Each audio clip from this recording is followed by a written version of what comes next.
Hello and welcome to the Voices of Venus, the Voices of Venus podcast. I'm Chris Nielsen, and I will be your host on a journey where we are going to explore the passions and the ambitions and the energy around the volunteers that are supporting the Venus Project and initiatives around the legacy work of Jacque Fresco. Before I continue, I do want to have say a quick disclaimer here. Uh, uh, it's important to note that while this podcast embraces and explores the concepts and visions of the Venus Project, the views and opinions expressed here are solely those of the individual contributors and do not represent official positions or statements of the Venus Project organization. This is a platform of personal expression, shared learning, and engaging discussions among those who are part of the TVP communities and enthusiasts for improving our lives and the world around us. I look forward to a great exploration of the journeys of many volunteers over the period of this next season here. I have a wonderful guest today, Swamy VKN. Also, let me get your full name in here. It's Vijayakumar Narayanan, and it's Swamy VKN. I really appreciate you joining us today. Namaste, Chris. Happy to be here with you. So I want to give folks a quick introduction of some of the many things that you've done, because you're a business owner, you are a spiritual leader, you are working as a specialist, an innovator in integrated aquaponics systems, and you've done a lot with farming and agriculture. You're leading an interesting project with the Venus Project, and there's you like to cycle, you like cross cycling and meditation and yoga. You do so many other things. You're such a well-rounded man, a family man with kids. Is it 3 kids that I get that? 3 kids? Yes, I do have 3 kids. Beautiful. What a blessing that is, and for them to have a father like you.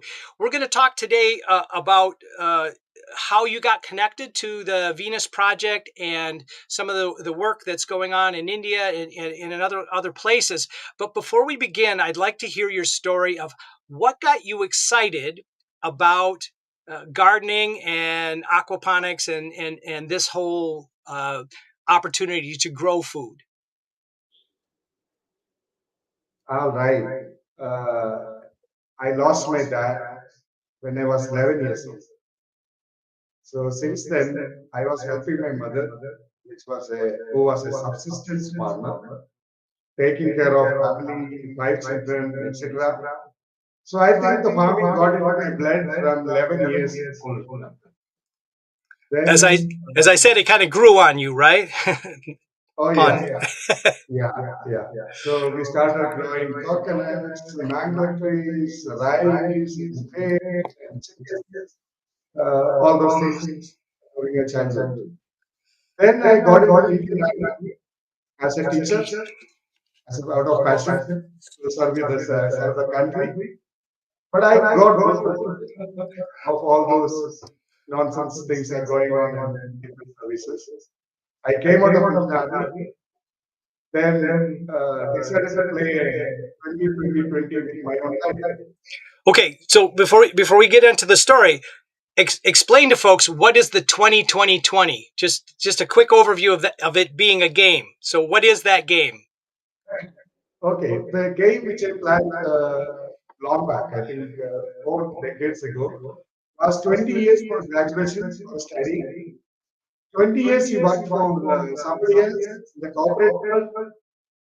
Then you have to make a switch over, make a U-turn, then do things what you like or what you're passionate about.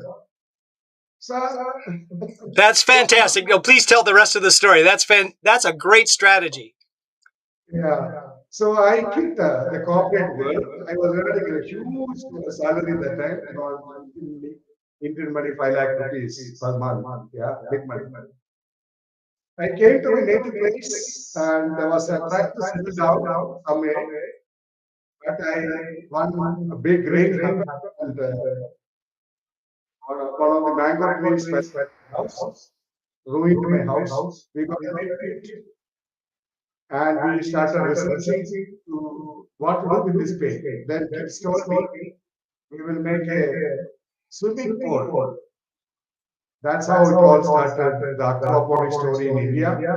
People who know my work call me father of Indian aquaponics today. So, well, so the swimming pool, how did it end up connecting with fish? You know, humans in there, yeah, but how did that connect to fish? Yeah, it was a very small swimming pool, around 50,000 liters water only. So the kids got bored over time after a week or two. So much swimming phase. Then the research began what else we can do with that swimming pool. Then I chanced upon this word aquaponics. Then it is history now. I put up a little money and started doing aquaponics in 2012. And that's when you started your company. That's when you started your company, correct? Yeah. Yes, exactly. Then I started my own company, started teaching aquaponics, training and consulting and all those things. That is when I started calling myself aquaponics futurist in India. And I was searching for other futurists around the world. And I was so lucky 4 years ago, I chanced upon to Jacque's work and came to know about the Venus project. Jacque Fresco, you're referring to, and Jacque is such a visionary, and he has. I've been listening to some of his transcripts. There's so much material, 100 years worth of his life, kind of scrunched down into some YouTube videos. But the thing that's really impressive to me is his ability to not accept normal thinking and think outside of the box and be able to look at things, kind of twist them around so you can see them from the other side. And that has transpired into really a whole global movement. And it's really exciting to be part of this this legacy work that will hopefully make a much better and broader societal change for the better of everybody. And we have a lot of challenges to overcome to get there. We're here and we've got to be over here, and you can't see my hands, but they're far apart. Yeah. So when I'm sorry, you're breaking up a little bit. I'll wait for a little bit of a delay that's going on here, and then perhaps you can tell us how you started with the Venus project and got connected with the team there. I began talking with agriculture. Yeah, we lost your connection. Yes. Yeah, I hear you. That it's yeah, I'm hearing you now. So the joy of the internet and technical difficulties. Yeah. But I'm hearing you now. Continue. Yeah, there is a net lag from your end. Okay, so there's probably a little bit of a lag. Well, I'll set this up, and hopefully that will turn around, and your there you go, your video's back. So you started working with a group called the Food Agricultural Ecology, Materials, Energy, and there's a few other things that are all really kind of integrated and important. And this project, the tent I refer it to, is what you're working on in India. And if you could pull your camera so we can see you, that's a little bit better. Thank you so much. Tell us a little bit about the tent and the project and what you've been working on over there. Yeah, all right. I'm trying to connect my. Okay. There we go. Your voice is a lot clearer now too. Excellent. All right. We have started working with Venus Project team. We made a small group of people. We named them Food and Agriculture team. Then started having weekly meetings, say 4 years ago. Then team started growing. We are a very good team. of actually team leaders with food agriculture, ecology, materials, energy background, and we meeting on every Thursdays and discuss on things that matter. Here at yeah, this project is first R&D project which we have started 2 years ago with a goal to provide about 30 families with fresh fish, vegetables here. So we have around 30 families. We are growing fish for them, we are growing greens for them, vegetables for them, and the fruits for them. Wonderful. Now, this project is doing more than just feeding the families. You've been doing a lot of research on each of these various areas. One of the things that I found really fascinating as part of this, and people can learn a little bit more about this on the Venus Project website. I'll put the link in the description so everybody can access that. But one of the things that I thought was really fascinating is that you found a way to feed the fish with natural ingredients through, I want to say waste products, but like leaves and various materials in their second life, if you will, and that reduces the cost considerably of the food. And then what you have is, and you explained this very well in the past, where you have the fish that feed the trees that feed everything, kind of feeds everything. So explain that process in some of the research that you've done to really glue all that together. Okay. The integration by talking about integrated aquaponics system, we are integrating three established agricultural sciences. Number one is the natural farming, which is 11,000 years old. Aquaculture industry, which is around 5,000 years old. Then the hydroponics, which had come, say, 120 years ago. So we are integrating all the good agricultural practices established by sciences all around. So scientists are working on, one nano small projects. They do not know the whole holistic concept. So here, through integrated aquaponics system, instead of cow manure, goat manure, pig manure, or horse manure, we grow our fish to feed our soil microbes. So fish excreta or fish poo feed the soil microbes. The soil microbes feed the plants or trees. Then trees and plants feed us. It's a beautiful cycle. Yeah. That's an awesome, whole ecosystem, one big happy family. Everybody, plays nice in the same sandbox, sort of thing. And it's all natural. That's wonderful. One of the things I just switched over to another page over here, and you're talking about growing mushrooms and materials for clothes. I know a lot of people talk about hemp as a great source for creating fabrics and that sort of thing. But you also are in addition to the food feed, but you're extending production life of some of the plants and those things. You have a team. So here's, I'm going to make this a 3-part series because I'm going to also interview your comrades in this project, Borislav and Frisos. And again, there's more information up on the website. But how did you do with some of the byproducts for making clothes? Did that is that still underway, or did you find some interesting revelations in that regard? On cloth front, we have started it. The Okay. first R&D, the big R&D project that we have done recently is understanding how to grow food without money. So we are successful in that. Now we can grow our fish, not only fish, vegetables and fruits without any kind of chemical fertilizers or fish feed added into our system.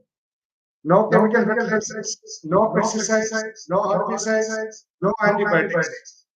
We can grow our food and distribute this in a community supported agriculture subscription model.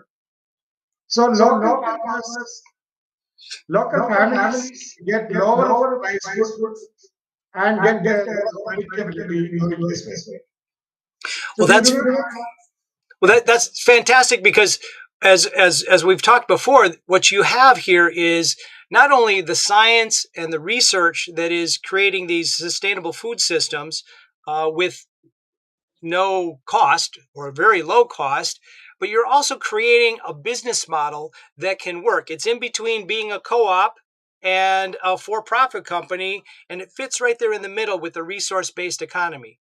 Tell us a little bit about that part of this project, and why that's so important. very good point. See, what is the learning that we had from our system is we can grow food for one person if we have 4 square meters land area. So if you have 10 people, we only need 40 square meters land area.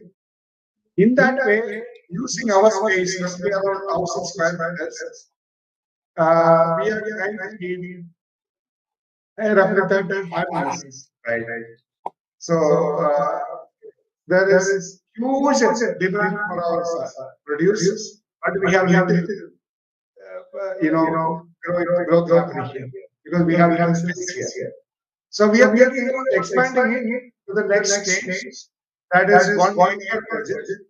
If we have 1 acre land, we can produce food for roughly 1,000 people or 200 households or 200 Wow, families. that's pretty So, significant. yeah. So, is there a statistic? And, maybe you don't have this, but it just a thought that came to mind. Uh, in the U.S. or other countries, how much land is used to create food for an average family? So you have it down here for 10 people, you need about 40 square meters. That's Yeah. growing natural foods and that kind of thing. So for how is that? What is the difference between what current production is, how much I'm sure it's a lot more wasteful with water use of water and the amount of land that's required. What's the difference between what you're doing and what is currently the norm? Do you have some of those statistics by chance? Yeah, we have been studying on that. If you look at other sciences established sciences like natural farming, permaculture, which is only possible if you have huge amounts of land, right? Where you do, grazing outside, the cattle grazing, or horticulture like vegetables, fruits, or flowers in an extensive piece of land. So we can do that intensively in limited space, almost double productivity. If you look at horticulture per se, that is producing vegetables, fruits, and flowers, it is almost double in our small space. But if I you could. look at growth wise, it's 3 to 4 times better. If you look at aquaculture per se, if whatever you're growing in 2 acre large pond, we can do it in say 80,000 liters water, which is say 80 square meters. That's incredible. The thought that might help people connect the dots on this. Right now, at least in the U.S., we grow a lot of corn. Okay, we grow a lot of corn, and then what do we do with the corn? Okay, and we feed pesticides and with fertilizers, all that stuff. Yeah. We feed the corn to the cows, Yeah. and then the cows we eat.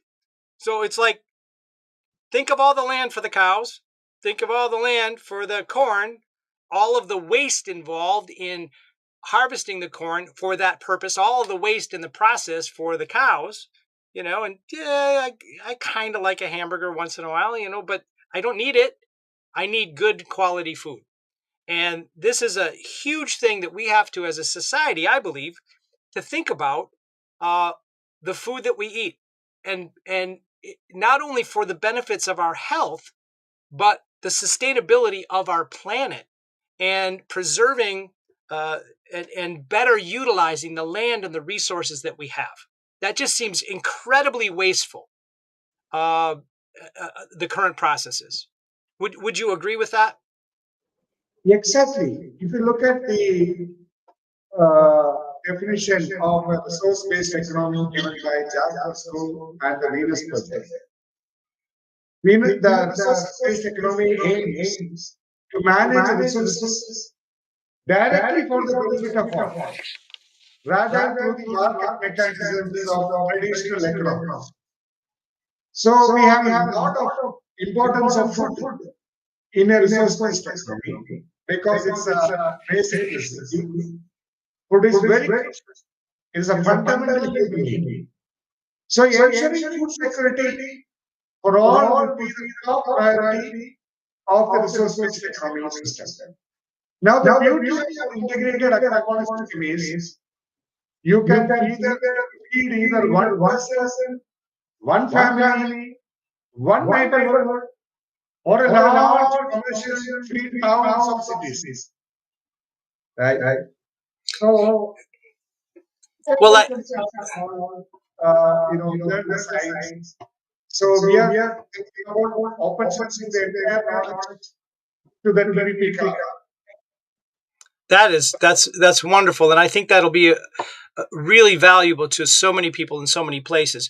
One of the things that we explored in one of our conversations in the past was something related to the economics of there's a variety of tiers of economic availability to various populations in various countries, and there's a difference in that sort of thing. But now in India, and correct me if I'm wrong, but there is a significant part of the population that really struggles with having access to food, access to have the economic stability to live healthy.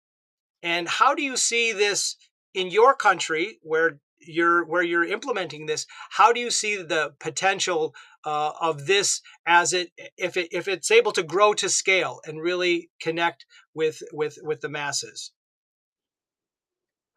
Yeah, food sells everywhere, especially good quality food sells everywhere.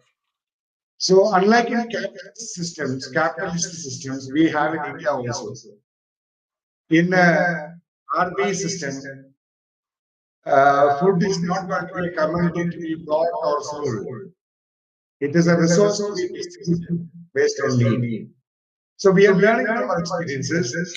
Well, wait a second. Whoa. Wait a second. That is huge. I want you to repeat that because that is so key. Please share that one more time. And everybody that's listening, slow down and really listen to this because this is key. If you could say that again, that would be fantastic.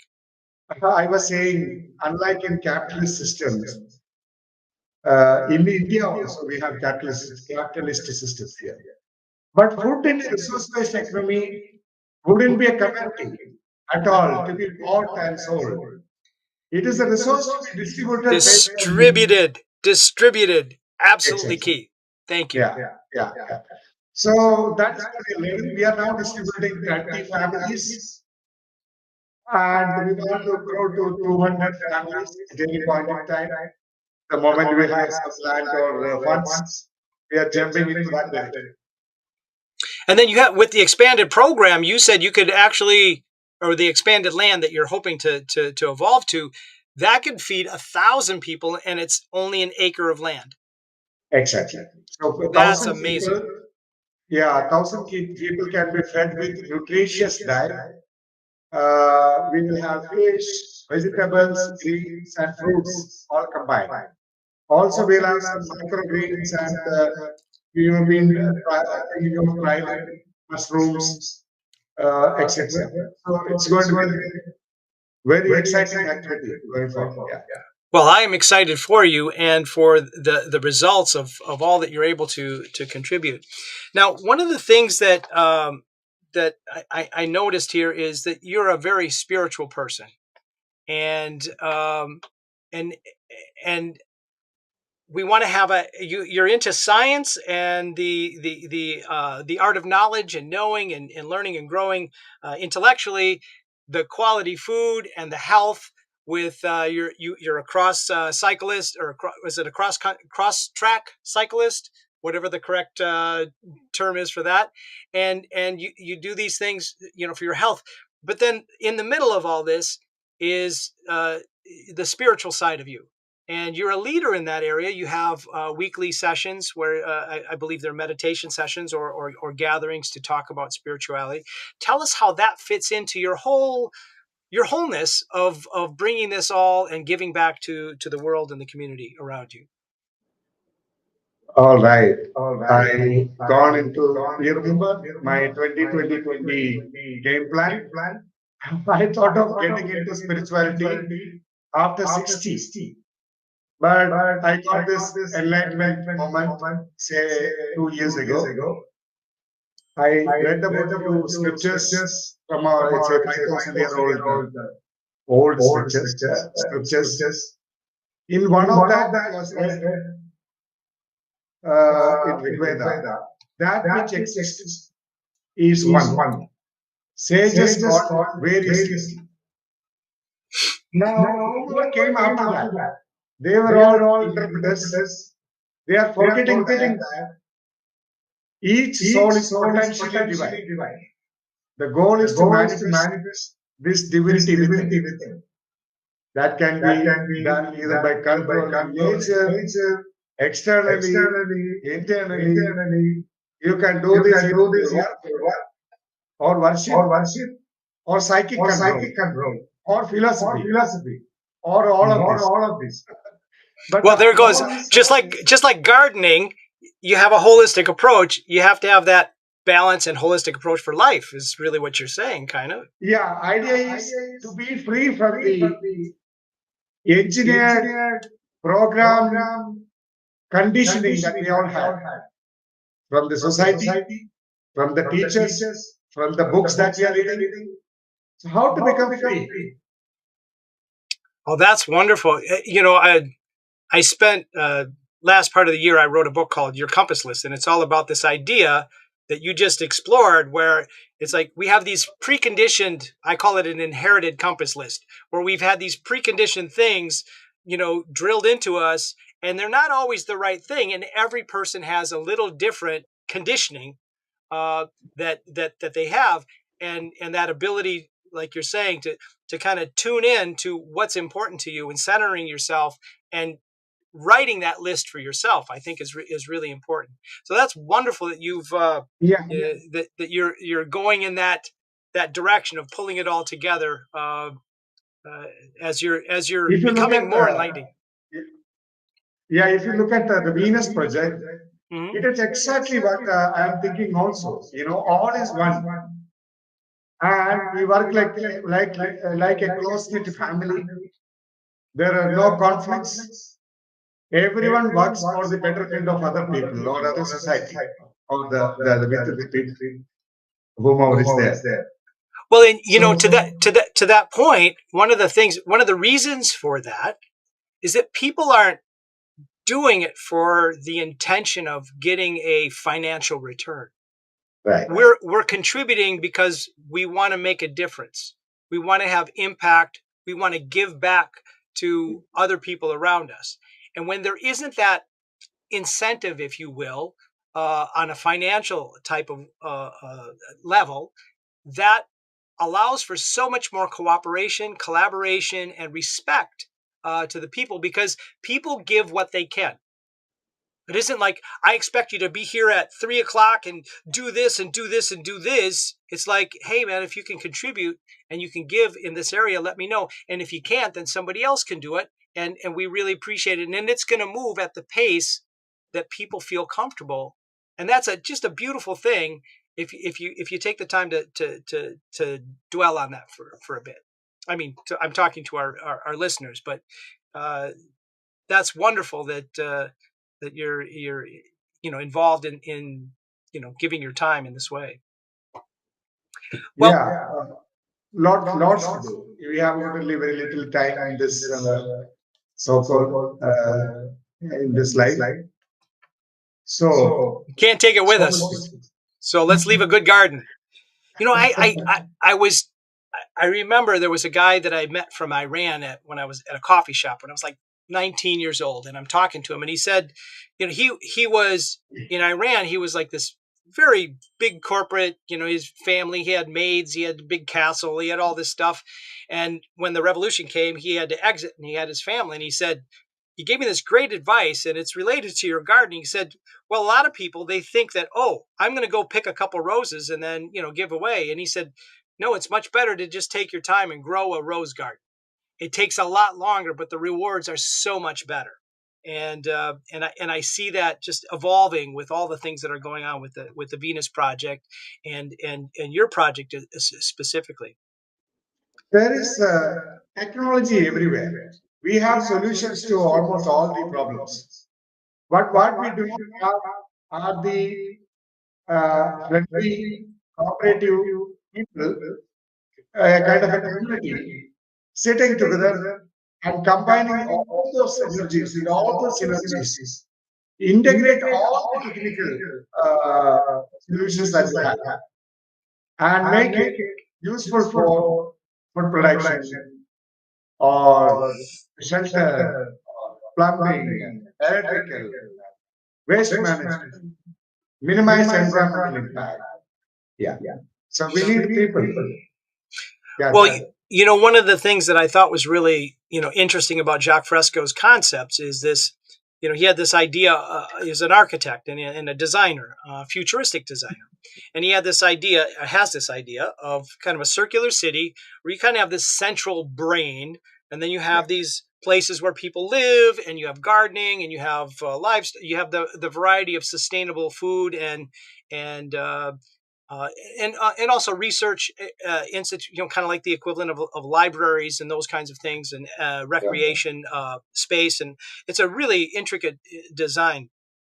And one of the things that I thought was really interesting is, and this was I became involved about 8 years ago, and that was well before the big buzz of artificial intelligence. It was kind of in the artificial intelligence. Um, they call it the artificial intelligence winter or the AI winter because it was just kind of simmering, and not too many people were paying attention to it like they are now. But the whole fascination of Jacque's forward thinking was that there would be this automated system in the hub kind of managing all this technology, and then the technology that was the technology itself. I'm sorry, we lost you here for a quick second. I'm bringing you back.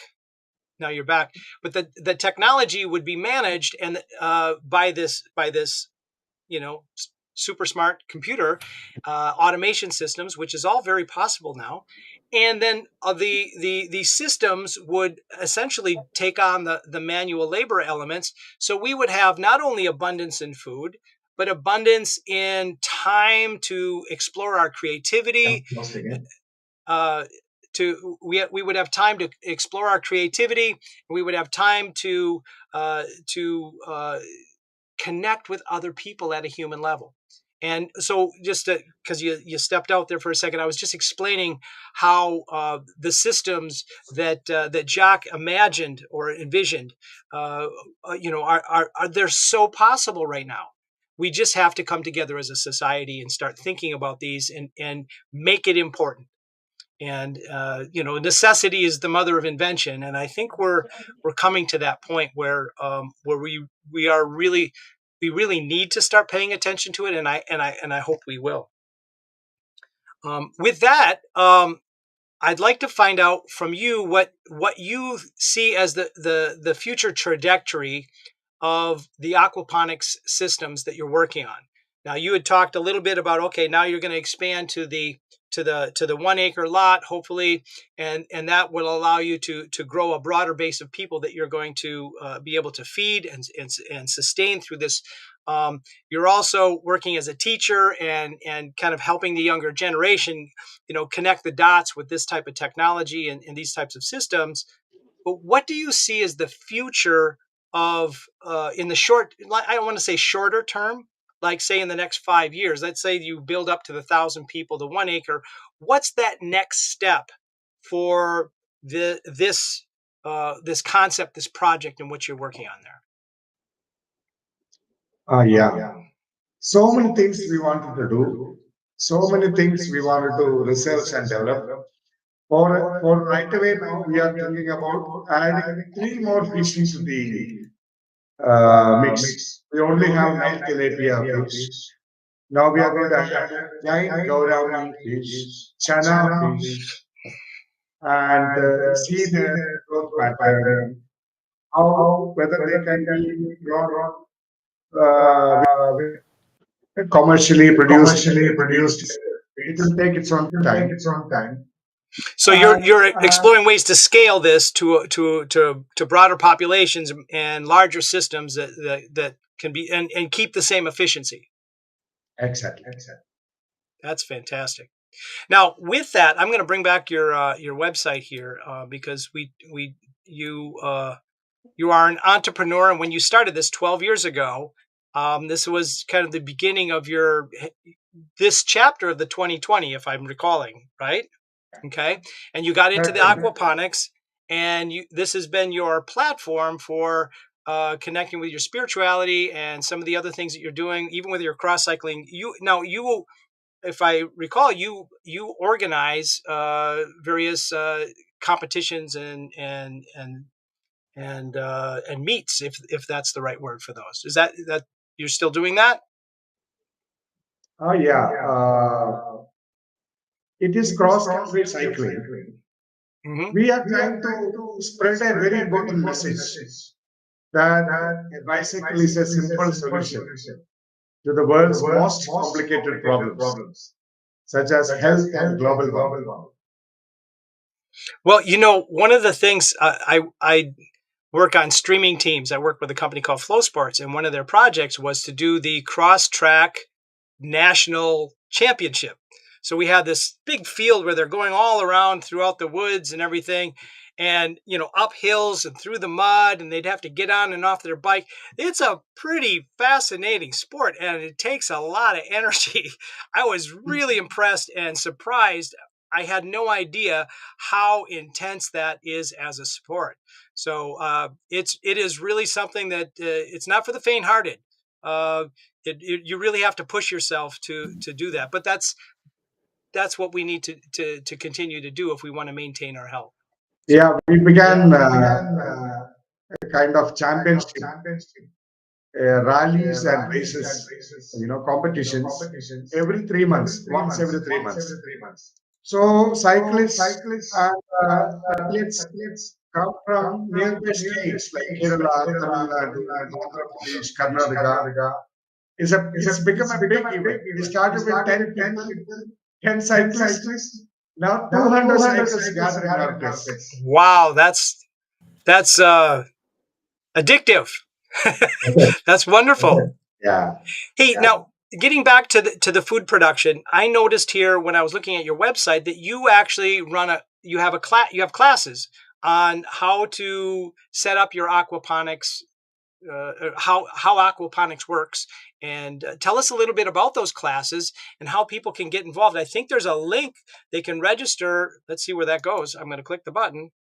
I'll bet it's a form. Hey, it's a form. So you can click on that link and go and fill out that form and get involved. That's really cool. I think I hit the wrong. I hit the wrong one, so I have to hit it twice to get back. So, anyways, tell us about this course and what you're doing here. One of the important lessons which we learned in the last 12 years is unlearning is the most difficult thing. We can learn things faster, but unlearning whatever already there in your brain is very difficult. So we have come up with this training initiative. There is a 1 week course about this processes, how we grow more food using far less resources, where we do not need any chemical inputs at all. We are now come out of the feed ingredients. We are now thinking about, even making it for low cost, can be accessed to many people. This This is done on backyard, front yard, backyard, rooftop, village scale, cooperative scale, large scale, like that. That's fantastic. I'm So gonna get. people come I'm get. here. Yeah, people come here. I transfer the technology just like knowledge open source. If you have if you got this knowledge within 1 week, that is 2 hour transfer the technology, and 1 week Q&A sessions, then you can do it yourself. Yeah, well, I've worked a little bit in my career as a mentor, and one of the things that is a big joy for me is when you see somebody get an aha moment, or something that you've been able to help them with changes their life. Okay, Exactly. and one of the things that I really stress to people when they go, "Oh, thank you," I'm like, "Well, don't thank me. there's a You have to go and do this for somebody else.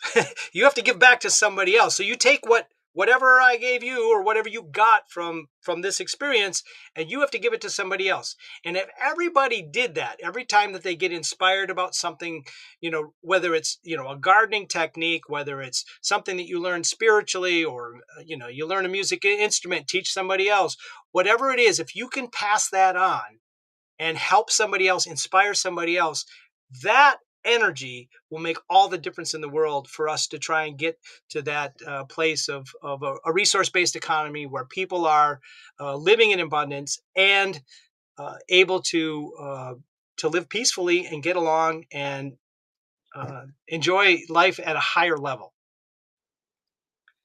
Exactly. So the one big challenge, based on my experience, is changing people's mind after 19 years, because they have been engineered, conditioned, programmed with their own societal injections. So I thought we can uh, bring in change if we are focusing on kids or children less than 19 years. So we are working on a kind of a homeschooling system. Also nearby international school that I'm working as a consulting teacher, where we are trying to give this knowledge to kids starting from 3 years onwards. Yeah. That's fantastic. So yeah. One of the things that I want to talk to you offline about, because the whole idea and concept around the book that I wrote is to help using affirmations. I mean, one of the tricks that I use is an affirmation where you're reprogramming your thinking by believing in yourself in a new way and that kind of thing. So I'm going to talk to you about that offline. I don't want to get distracted in a long conversation with that, but there's so many great things that you're doing over here. You now on your website, you're talking a little bit about some of the speaking engagements that you did. Tell us about some of these experiences on your journey here. Let's go here. So back when you had a goatee, there we go. Looks very sophisticated. Very cool. I think you froze up again. So no, you're there. Okay. So tell us a little bit about some of the speaking engagements and the things that you've done in as an influencer in trying to help people learn more and promulgate this technology.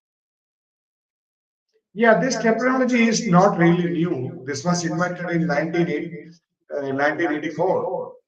But the challenge is the universities and colleges and the schools, they do not have it.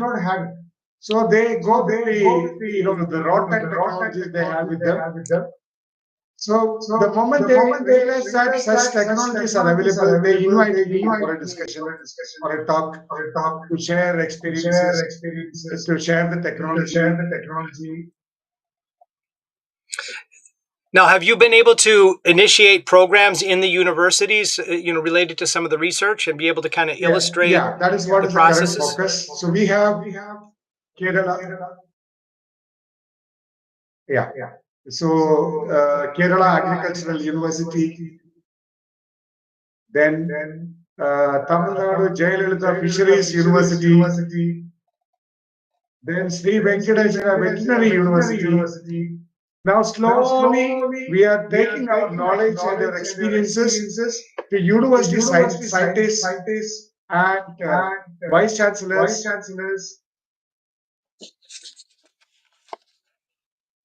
Oh, I'm Then sorry, they you can broke take up a it to little. their children or the next generation. Well, that's wonderful. And I want to get back to the Venus Project here. You've done so much as a volunteer with this organization, and you have a team of people that are working with you. A great group of scientists. I've been fortunate to sit in on some of those long discussions sometimes because Your it's voice an. is breaking, Chris. I apologize if you're not hearing this. I think it's coming across clear here. It might be our connection, but um, there's a Your great voice is team breaking, Chris. of there's a great team of scientists that are working behind the scenes and supporting your efforts, supporting these efforts, and many other efforts with the Venus Project. And we are going to explore a lot of those stories moving forward. But VKN, I'm coming to the end of this, and I wanted to know if you have any final thoughts that you'd like to share with folks about what they can do to improve their quality of food, quality of life, and the journey, because this is a journey. We all are trying to learn and grow and make better decisions, and food is one of them. So, any final thoughts before we sign off here? Oh, yeah. Food is an important thing. Everyone should know how to grow their own food, at least a portion of it. Maybe some microgreens is a good start. Yeah, Then they can we just start. started growing sprouts.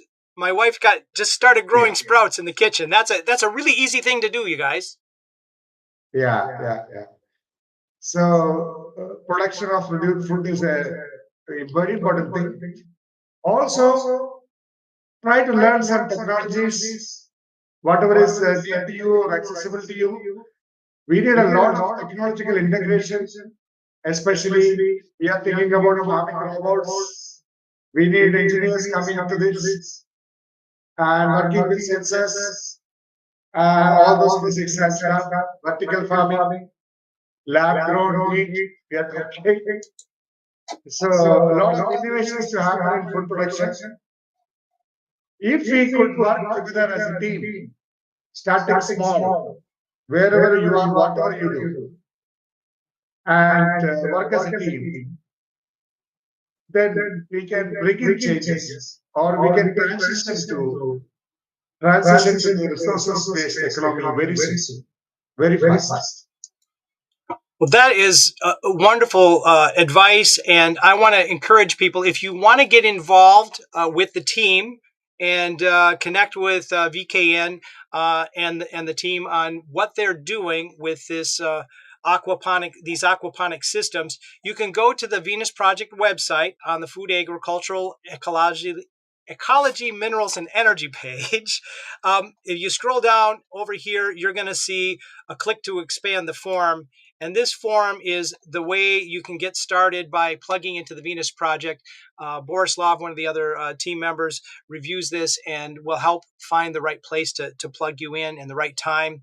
And we'd love to have your support and participation in this regard over at the Venus Project, thevenusproject.com. Oh, actually, you know what? I have a little ticker. Look at that. Let's try that. Oh, there we go. Check it out. Little thevenusproject.com. I love this little tool. So stop by, check out the website, and start your journey in learning more about all of these kinds of systems and the opportunities that are available for you to help make the world a better place and do cool things. I want to thank you. Vijaya Kumar Narayanan, Swamy VKN. Thank you so much for joining me today on the Voices of Venus. I look forward to interviewing your colleagues on this particular project and many of the other volunteers with the Venus Project. So again, stay well, Godspeed, and keep up the great work that you're doing. So thank you, Chris, and pleasure is mine too. Thank all you so right. much. Thank you. Take care. And here we go. One quick little thing I want to tell folks: I want to thank you, and I want to thank the Voices of Venus team for helping to put these podcasts together. Your continued support, your engagement and curiosity and passion. Until next time, thank you for joining us on the Voices of Venus.